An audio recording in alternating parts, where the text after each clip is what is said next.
It was around 11:30 when I realized the fuel gauge was flirting with E. Just a sliver of red needle left it, and I was miles deep into a stretch of nothing along Route 12. No streetlights, no gas stations, not even another set of headlights for company. Just endless blacktop, my high beams stabbing into the void and the low hum of tires chewing pavement.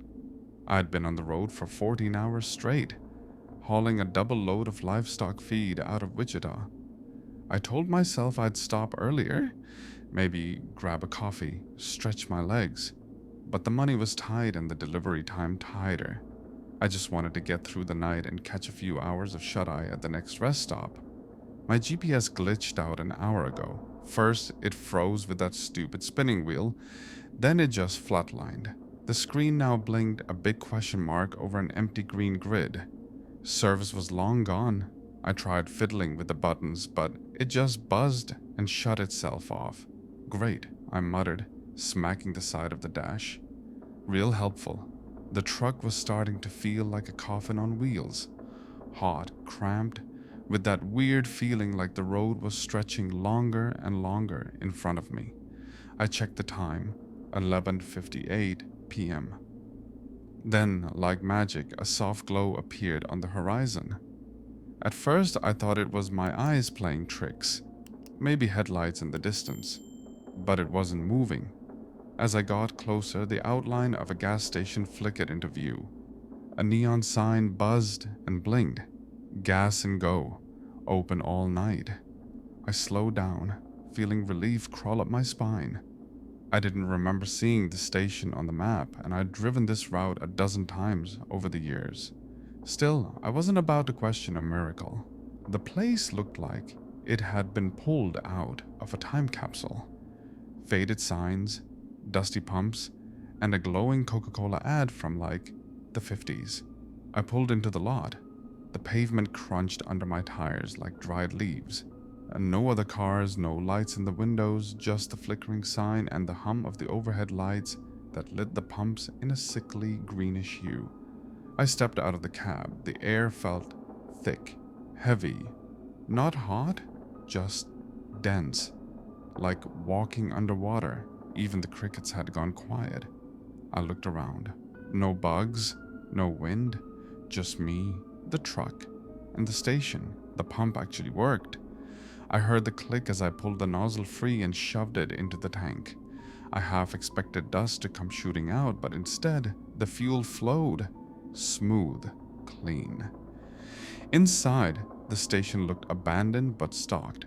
Shelves lined with ancient candy bars and soda bottles so warm they had condensation on the inside. A rack of faded postcards near the door showed pictures of Route 12, none of which I recognized. Then I saw him. Behind the counter sat a man, or what used to be one, skin like wax paper, sucked tight over bones. He wore a faded red uniform shirt with a name tag that just read, Frank. His eyes were open, not milky, just dry, like someone had vacuum sealed his soul right out of him. Hands folded neat in his lap like he'd been waiting. I stumbled back, heart hammering. Jesus, what the hell? I pulled up my phone. No signal, not even a bar. I looked up. The clock on the wall above the register blinked. 12:00 a.m. It blinked again and again, but the minute never changed. I turned around fast, heading back to the truck, forgetting the soda I'd planned to grab. As I climbed in and slammed the door, I took one last look at the station. That weird green light spilled out of the windows like smoke. I threw the truck in gear and drove. But as I watched the clock on my dash, I noticed something strange. It still read 12:12 a.m. and it didn't budge. I drove for what felt like 15, maybe 20 minutes, just trying to put as much distance between me and that godforsaken gas station as possible. But my gut wouldn't unclench. My hands gripped the wheel too tight, and I kept glancing in the side mirror like I expected to see that neon sign chasing me down the highway. The road ahead stretched on, empty and silent. nothing but broken white lines disappearing under the hum of my headlights. My eyes flicked down to the dash again, 12 o'clock a.m. Still, no change. I tapped the glass phase of the clock, nothing. My phone still showed no signal, no bars, just a black void where the time should be. That didn't even make sense. It should at least show something. Then I saw it. Up ahead, the green neon buzz again. Gas and go? Open all night? I slammed the brakes. The truck skidded a little as I veered onto the shoulder. Dust kicked up around me. My pulse spiked. No, I said out loud. No freaking way. I'd driven away. I know I had. The road had curved, dipped, climbed a hill. There was no way I'd circle back. But there it was. Same crooked sign, same flickering lights, even the same damn Pepsi can crushed near the curb. I inched forward, passing the lot slowly, staring through the windows. And that's when I noticed something else. The man, Frank, behind the counter. His head had turned. Not all the way, just a few degrees. Enough that his dried, leathery face now faced the door instead of staring straight ahead. My stomach twisted. I didn't stop. I pushed the gas and tore down the road again. I figured I'd drive until dawn or until I saw another town. But after a few more minutes, the familiar buzz of neon crept back into the edge of my vision. The station, again. This time I screamed. Just a raw animal sound of confusion and rage. I spun the wheel hard, made a U-turn and headed back the way I came. A mile passed, 2, 5, and then there it was again, like the damn thing had teleported behind me. I sat there on the side of the road, hands shaking. I turned off the truck, tried to breathe, tried to think. The moon hadn't moved. The stars hadn't shifted. My wristwatch? 12 a.m. I got out of the cab, stood in the road. The silence was unnatural. No wind, no insects. Even my breathing felt wrong. Too loud, too sharp. I walked back to the station. The glass door opened with a soft chime. That smell of dust and time hit me again. I stepped inside feeling like I was sliding into a dream I couldn't wake up from. Frank was still there, his head cocked slightly to the side, like he was listening. I walked closer. Each step took effort. The air felt like molasses, thick and clinging to my skin. I reached the counter, staring down at him. His name tag glinted in the flickering fluorescent light. Then his lips moved, I swear to God. They cracked, like dry earth in a drought. No sound came out, but they moved, just 2 syllables. Help me. I stumbled backwards so fast, I knocked over a rack of potato chips. Bags scattered across the floor like they were trying to escape too. Nope, nope, nope, nope. I bolted back outside, jumped into the truck, and jammed the key into the ignition. The engine growled to life, and I peeled out of there like the devil himself was in the passenger seat. The rearview mirror showed the gas station getting smaller behind me, until it didn't, because 5 minutes later, there it was again. Same sign, same pump, same damn corpse staring at the door, and the clock still read 12 a.m. Time wasn't just standing still, it was trapping me. I don't remember how long I sat in the cab after the 3rd time I passed that gas station.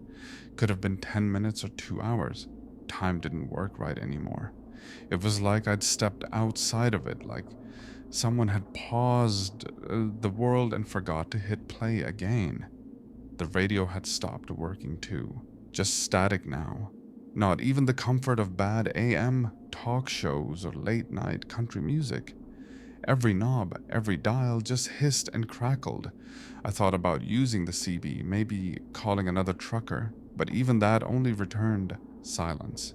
I turned the engine off, then on again, tried to drive west, then south, then anywhere that didn't lead back to that cursed stretch of road. I even pulled out a physical map from the glove box, something I hadn't used in years. But the lines didn't make sense. Route 12 twisted in ways it shouldn't. Towns were marked, then vanished. Nothing felt real anymore, and every time I thought I'd escaped, I'd catch sight of that same crooked sign up ahead, flickering in the darkness like a mocking grin. Gas and go! Open all night. The fourth time I saw it, I pulled over to the side of the road and just screamed. Not words, just raw noise. My throat tore open with it, but no echo came back, like the world had stopped listening. Okay, I muttered to myself. Okay, Darren, maybe this is a dream. Maybe you nodded off at the wheel. Maybe you're dead. I slapped myself across the face. Hard. It hurt. I pinched my arm, drew blood. Still here, still stuck.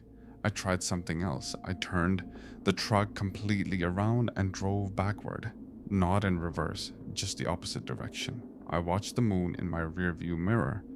Unmoving, I passed a mile marker that read 149, then 148, then 149 again. That's when I knew I wasn't on a road anymore. I was on a loop, no matter what I did, where I turned, how I fought it. The road bent back on itself like a snake eating its tail. Forward, backward, fast or slow, it didn't matter. I passed the same gnarled tree every time. Same dead raccoon, same billboard that read, "You're almost there," in cheerful red font. Almost where? I stopped looking at the clock. I didn't need to. I knew what it said. The next time I reached the station, I did something I hadn't before. I parked. Just parked. I figured if I was stuck, might as well stop trying to outrun it. I stepped out into the stillness again. It was unbearable. The kind of quiet that presses on your eardrums, like something was waiting to speak. I walked around the side of the building. There was no back door, no garbage bins, no tire tracks, just darkness beyond the glow of the station lights. Pure black. Not the kind you can walk into, the kind that swallows. I took out my phone and turned on the flashlight. The beam barely pierced the dark, like the night was pushing back. I backed away, didn't want to know what might stare back if I looked too long. Back inside, Frank hadn't moved again. Still the same weird angle. Still dry as paper.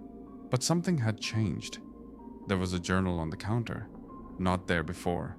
It was bound in cracked leather, pages yellowed and curled. I flipped it open with trembling fingers. Names filled the front page. Signatures, dates. Most of them just said, "Help." Some had entries, scrawled notes. One read, "Day 9. Tried to run into the woods. Came out at pump 3.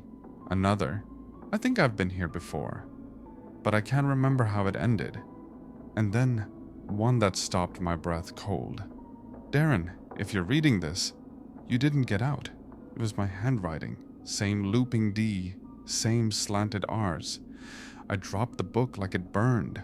My name, my message, but I'd never been here before, right?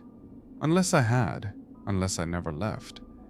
I didn't sleep. I don't even know if I could sleep. Time wasn't moving. The air felt thick like honey, and the edges of reality were starting to fray. My hands kept shaking even when I wasn't cold. My throat was dry, and not even the warm soda I sipped from a dusty can helped. It tasted flat, like it had been sitting for decades, maybe longer. I read through more pages of the journal. Some names were scratched out, others ended mid-sentence. There were panicked messages, warnings, diagrams, even a few rough sketches of the station and the road. One chilling drawing showed the gas pumps in a perfect circle. Another had a shadowy shape behind the counter. Not Frank, something else. I stopped reading after one entry just said, "Don't trust the reflections." That one stuck with me. I stepped into the bathroom, a small cracked mirror above the sink. I looked up slowly, expecting to see something. Someone other than me staring back, but it was just my own tired face, pale and worn down. My stubble had grown out. My eyes were bloodshot, except My reflection blinked before I did. I backed away fast, hit the edge of the sink. The lights flickered. Okay, okay, I whispered, trying to hold it together. I had to find a way out. I tried the phone behind the counter. It gave me a dial tone, but every number I called led to the same thing. Static, and then a single voice whispering, "Wrong way." I was losing it. Then I saw movement outside. A figure, someone walking toward the station. I pressed my face against the glass. A guy, mid-30s, heavy backpack, limping. He looked like he hadn't slept in weeks, jeans torn, hoodie crusted with dirt. His eyes were wide, haunted. I yanked open the door and stepped into the foggy lot. "Hey!" I shouted. "Hey, are you real?" He froze, then sprinted toward me like a starving man seeing food. "Oh God!" he gasped. "You can see me." "What? Of course I can see you." He almost collapsed into me. "I thought I was the last one." "Jesus, how long have you been here?" I stared at him. "A few hours, I think." "I don't know. It's always midnight." His face crumpled. "You're new." "I'm Darren," I said. "Colby," he said. "Been stuck here 3 weeks, maybe more. Time's broken." He looked back over his shoulder. "They don't always let us see each other. You probably passed me a dozen times on the road and never knew." "What the hell is going on?" "It's the station," he whispered. "It's alive, or possessed, or caught between worlds. I don't know. But once you stop here, it remembers, misses you. It keeps you." I felt the ground sway beneath me. Colby pulled a crumpled notebook from his bag. "There are others. Or there were. People leave notes, maps, clues, but nothing works forever. The loop shifts, changes." I followed him inside, past Frank, who looked slightly different again. I couldn't tell what. Maybe his hand moved, or maybe his eyes were wider. I didn't want to look. Colby showed me the back of the store, a storage room I hadn't noticed before. He opened the door with effort. Inside were supplies, more journals, boxes of snacks, a tiny cot, like someone had made a shelter. "We're like insects caught in amber," he muttered. "But sometimes it lets new ones in. Sometimes it feeds." That word chilled me. Feeds? Colby didn't answer. He just pointed at a photo taped to the wall. It was a Polaroid of me, standing at pump 3, staring into the night, and in the shadows behind me, something tall, something watching. I didn't sleep that night, or the next, or maybe I did and just dreamed I was still awake. Either way, I didn't feel rested. Colby paced most of the time, muttering to himself, running his fingers along the walls like he was feeling for cracks in the air. He told me he used to be a med student before he got stuck here. "Picked up a hitchhiker," he said, staring at nothing. 1 second we were driving, next I stopped for gas. Then, loop. He tried everything, sleeping in the truck, burning the gas station down, didn't work. It rebuilt itself overnight, good as new. He even tried driving into the darkness beyond the station's reach. "Saw things," he said. "Voices that wear your face, roads that melt under your tires." I came back, but I wasn't all back. I thought he was losing it until I saw something move again in the mirror. Just a flash, a tall figure in the background, like it was standing behind the snack aisle. But when I turned, nothing. "Did you see that?" I asked. Colby nodded slowly. "It likes mirrors, shows up more in reflections, watching, waiting. Don't stare too long." I began noticing little changes each time we circled the station. More Polaroids on the wall, more entries in the journal, ones neither of us wrote. Frank's head moved inch by inch. Once I saw his fingers twitch. "Frank was real once," Colby said. "One of the first. Now he's part of it." "What is it?" I asked.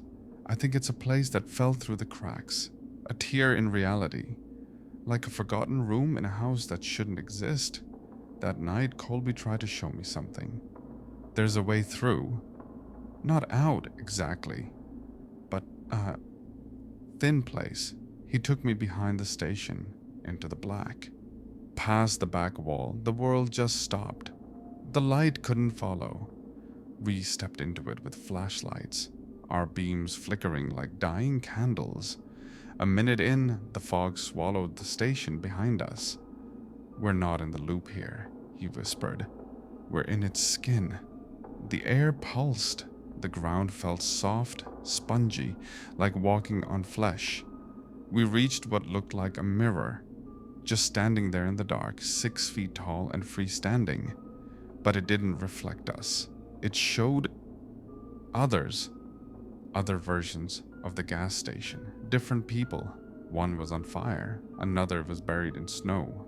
A third showed dozens of people trapped inside, pounding on the glass. "This is where they bleed together," Colby said. "The other loops, other traps, it feeds off all of them." Then we heard a sound behind us, a dragging, wet shuffling. Colby's eyes went wide. "Run!" We turned and ran, our lights flailing. I glanced back once and saw a long arm reach from the dark. Too many joints, pale and glistening. A face with no features. We barely made it to the edge before the black spat us out. We fell into the lot, gasping. The station lights buzzed overhead like nothing had happened. But Colby wasn't okay. He sat, shaking, his eyes fixed on something I couldn't see. "It touched me," he whispered. "I felt it. It knows me now." He didn't talk for hours after that. I sat alone, watching the mirror behind the counter, and in the corner of it my reflection was smiling, but I wasn't. Colby was never the same after the dark touched him. He stopped eating, stopped talking, sat by the mirror all day, staring into it like it might give him answers, or take him somewhere else entirely. I tried to get him to sleep, to write, to talk to me, but he'd just mumble things like, "It's peeling the world back," or "The loop is hungry now." I was running out of options and hope. The station had changed again. The lights stayed on even when we weren't near. The pump numbers flickered between digits. The radio behind the counter started playing on its own, static with bursts of strange voices speaking languages I'd never heard. Once it played a recording of my voice yelling, but I hadn't said those words. Not yet. Time continued to bleed out. I watched the clock tick, then reverse, then stop completely. One night, maybe it was night the sky never changed, I found Colby gone. I searched everywhere. Outside, around the pumps, behind the building. Finally, I found him kneeling in front of the mirror, in the storeroom, hands pressed against it like he was praying. His lips moved, but I couldn't hear anything. "Colby?" I said, cautiously stepping forward. He looked at me, eyes hollow. "It's a doorway." I saw it open. "Into what?" He didn't answer. Instead, he reached into his backpack and pulled out a knife. I took a step back. "It's not for you," he said gently, then turned the blade to his hand. He pressed it into his palm and smeared blood on the mirror's surface. The glass shimmered, wavered. Then it wasn't a mirror anymore.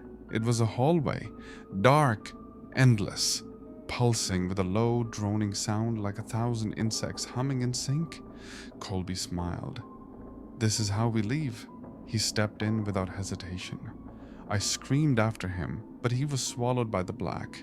The mirror flickered back to normal, blood still smeared across it. I was alone, except I wasn't. Frank was gone. The counter was empty, and the door behind it, one that hadn't existed before, was open. I don't know what made me do it. Maybe desperation.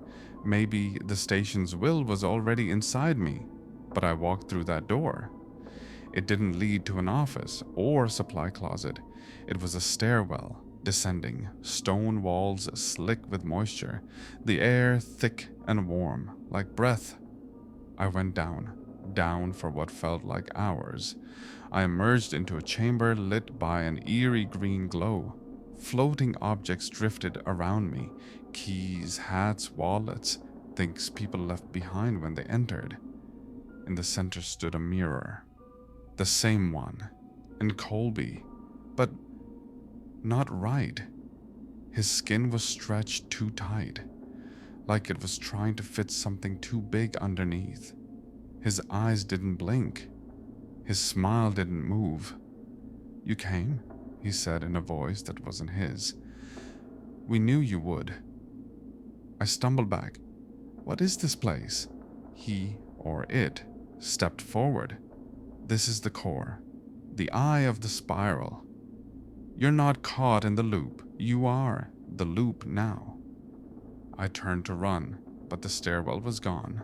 Just a wall of gas station shelves stretching forever. And over the intercom, I heard my own voice again. "This is Darren. Don't stop for gas on Route 12. Don't look in the mirrors. And whatever you do, don't follow yourself." I ran. Down aisles that looped into one another, shelves stocked with rotting snacks, warped magazines, and bottles of soda vibrating in place. The overhead lights pulsed with the beat of my heart. The shelves were wrong now, too tall, bending inward, like I was inside something that had swallowed me. I heard whispers behind me, footsteps, laughter that tried to sound human. "Darren," it said, "you belong here. You were always meant to stay." I covered my ears and ran faster. Every corner led back to the center. The glowing chamber, the mirror, and that thing in Colby's skin. It waited, hands folded, smiling wide like a ventriloquist's dummy.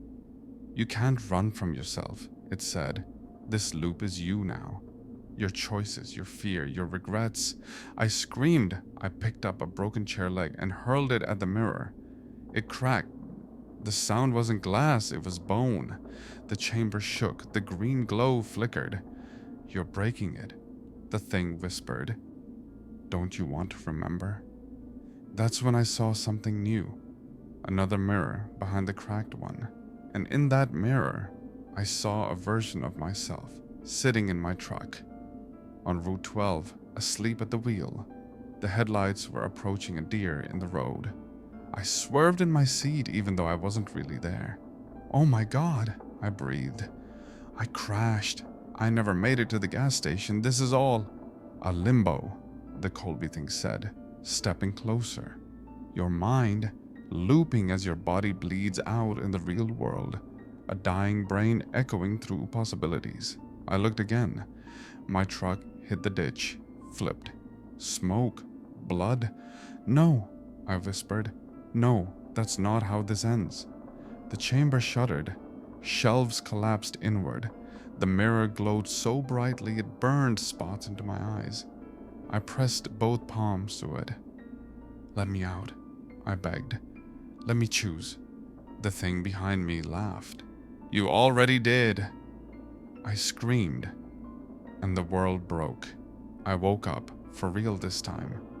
In a hospital bed, tubes in my arms, dried blood on my temple. A nurse gasped when I stirred. She called for help. Doctors rushed in. I heard someone shout my name. I was alive. They told me I'd crashed off Route 12. My truck flipped 3 times. A farmer found me in a ditch at dawn. I'd been in a coma for 4 days.